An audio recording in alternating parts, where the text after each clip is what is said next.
The 2022 New York Giants are going to be a really bad team. I don't know if you're a fan of them, but you don't have much to look forward to in 2022. The preseason game, if that's any indication of how good this team is going to be, you're in a lot of trouble, my friends. All right, let's take a look back at their 2021 season here. So the Giants, like usual, finished last in their division. They were unbelievably swept by the Washington football team, who can't even come up with a good name for themselves, so they go by a generic Madden name. And then to make it even worse, they go and play the Bears. And let me just take a look here. Yeah, they managed 4 passing yards in a single half against the Bears, who had freaking Justin Fields throwing picks left and right. So yeah, that team was pretty atrocious in 2021. They also, for some god-awful reason, decided to sign freaking Kenny Golladay to a contract. Guy is the most overrated receiver. My God, if you watched the preseason game, was it yesterday or 2 days ago? He looked like he didn't even want to be out there. Guy's making a ton of money, and he's just god awful. He played 13 games last year. Guy can't even catch one touchdown. Guy's 6'4", and Butterfingers Evan Ingram caught more touchdowns than him. What a freaking waste of money that was. Good job, Giants front office. All right, so let's move on to the Giants' new head coach. We have Brian Daboll from the Buffalo Bills, who worked wonders with Josh Allen. I mean, Josh Allen went from looking like Daniel Jones in his first year to looking like Patrick Mahomes in his next 2 years. So I'm not going to lie, I don't see that happening with Daniel Jones because he is a super untalented quarterback. I can't believe that man is still in the NFL. I will be talking about him in my next point more thoroughly. But Brian Daboll comes over. I think he's a great candidate for a head coaching position. I think he should definitely be a head coach. I just think that the Giants are not the team for him because the Giants are just a terrible team from the offense to defense. Their defense downgraded too this offseason. They got rid of James Bradburry, which, I mean, my God, the man got cut by the Giants and then goes and signs with the Eagles. So that should be fun to play him twice a year, especially with him on one side and Darius Slayton on the other. That's a great job there, Giants. And then they also let go of Logan Ryan, who, yes, he was aging as a safety, but still I think was way better than what they have is for safeties right now. I mean, and then the offense is just, my God, the receivers can never stay healthy. You have the overpaid, overhyped Kenny Golladay, who, my God, like I said before, he's just a giant tree pretty much, doesn't do anything. He signs that huge contract with the Giants, and he just looks miserable out there like he doesn't want to play. And then, I mean, Sterling Shepard hasn't been good in years. Man can't stay healthy. And then you got Darius Slayton, another man that can't stay healthy. I think last year, I think all 3 of them were out for multiple games, and my God, their backups didn't do anything. And then who else you got? Oh, and then of course you got Saquon Barkely, who, oh my God, he's one ankle sprain away from just being out for the whole year again. The man, if I had to hear one more person talk about how this man was so great in his freshman year, or freshman year. I mean, yeah, we know he was good in his rookie year, everybody. Okay, that was 4 years ago. Let's get over that already. The man had 2 injury-ridden years the past 2 seasons. I know football is a rough sport, obviously, but my God, there's many other running backs that don't miss half the amount of time that Barkley has missed. And like I said, back to Brian Daboll, I think he's a great coach. I think he could be a great head coach. I just think going to the Giants is just a death sentence.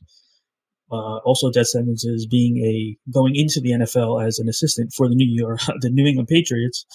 Because when you go from the New England Patriots to head coaching job, you pretty much don't really last anywhere. I mean, let's look at what's his name, Matt Patricia, did terrible with the Lions. Brian Flores, I thought, was a great coach. Whatever was happening with Miami was just terrible. But I think Brian Flores is actually one of the few that I think could have become a really good head coach. Who else was there? Oh, you got Josh McDaniels to see what he can do with the Raiders, who have, my God, the amount of talent on that Raiders team. He should hopefully do good. But for the most part, when you go from Bill Belichick to a head coaching job, not many people are really succeeding in the NFL. mean, best of luck to Brian Daboll, but man, the downgrade he goes from the Buffalo Bills to the New York Giants is just massive. Oh boy! And now we're on to Daniel. I cannot believe this man is still in the NFL. Jones. What is there really else to say about this man? He is not a starting caliber quarterback in the NFL. Why the Giants have decided to stick with this man, I do not know. Tyrod Taylor should easily replace him as a starter from week 1, I think.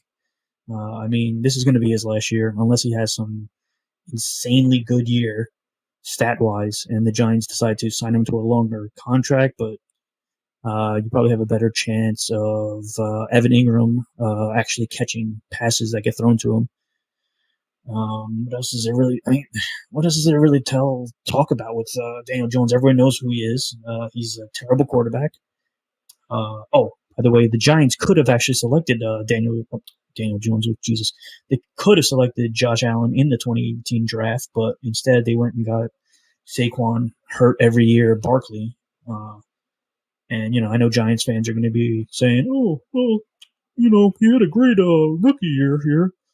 Yeah, that was 4 years ago, folks. You really can't just live on the past like that. The man can't stay healthy. My God, he twisted his ankle last year. That thing looked freaking disgusting.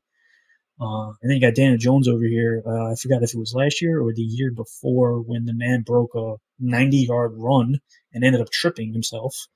I mean, my God, if that's not the most Giants thing you ever seen before, I don't know what else is. But I don't want to stick on this man too long. And, I mean, yeah, everyone knows what you got with him. He's a terrible quarterback. He hopefully will just not be a starting quarterback next year. Maybe this new staff, hopefully Brian Daboll. I mean, the guy seems like he's pretty smart, and he'll realize, my God, we don't want another year of Daniel Jones. And hopefully Daniel Jones will just be maybe a backup quarterback for the rest of his years in the NFL. All right, folks, just to add some icing on top of that sweet cake that we have here, the New York Giants and the New York Jets both combined have the worst record in the NFL for the past 5 years. Okay, that also includes an 0-16 Cleveland Browns team and a Jacksonville Jaguars team that finished with 2 years, back-to-back 2 years, with the number 1 overall pick, and somehow the Giants and Jets still have the worst records the past 5 years in the NFL.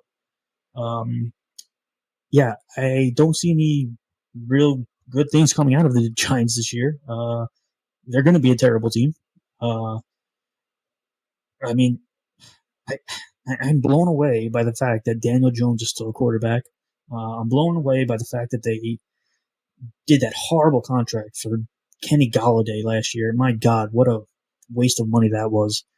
And then, I mean, if like I talked about earlier in this little video we have here, that roster is worse than it was last year, and it wasn't good last year. So you have a bad team that just got much worse. Somehow, even losing Evan Ingram, somehow, I don't even know how that's possible, that you could lose such a horrible catching tight end like him and still have a bad team. But, I mean, you look across the board here, this team is just not good. It really isn't. The defense has gotten way worse.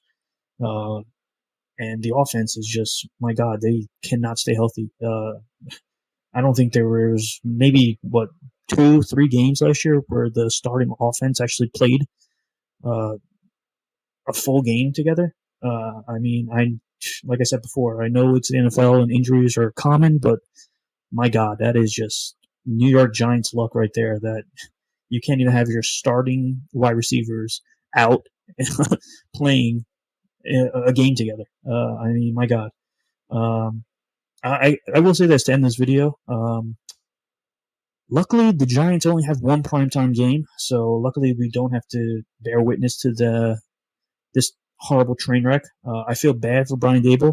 Well, let me rephrase that. I don't feel bad for the man. He probably got paid quite a bit of money to go to the Giants, but I feel bad that he has to be a head coach for what probably isn't going to be a playoff team in probably maybe in the next 10 years. This will be a playoff team. Appreciate it if you could like and subscribe. leave me some comments. Hopefully, some nice comments. It's always nice to hear some nice comments. This is also my first video I ever actually did the audio for. I know I have to work on that, but I thought I'd just give it a shot. So hope you guys enjoyed, and I'll talk to you guys later.